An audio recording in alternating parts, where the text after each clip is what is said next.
Hey, welcome to All Skill Tutor. Today's video reviews the Lumy app and whether it's worth using.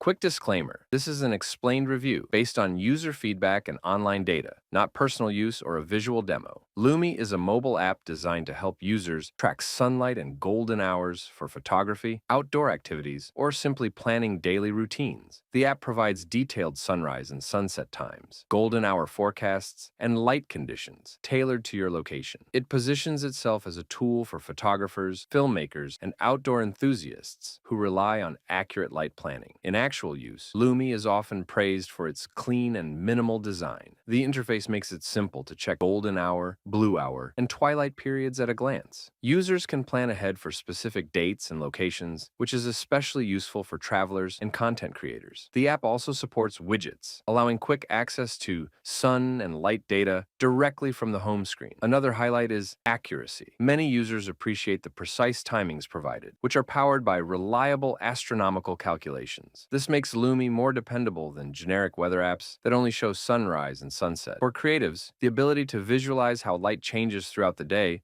helps with scheduling shoots or outdoor events. On the downside, Lumy is relatively limited in scope. It focuses heavily on sunlight tracking and doesn't include broader weather forecasting, so users may still need a separate app to check temperature or rain conditions. Some advanced customization features, such as detailed notifications or multi-location tracking, may require a one-time purchase or subscription. A few new users also mention a slight learning curve when interpreting the different light phases. In summary, Lumy is worth considering if you want a simple, reliable, and visually clear way to track golden hour and other light conditions. It's particularly valuable for photographers, videographers, and outdoor planners. However, if you expect full weather forecasting or complex planning tools, you'll likely need to use it alongside other apps. This is not a commercial or paid promotion, but an informational video. For inquiries, contact the email address stated in the description.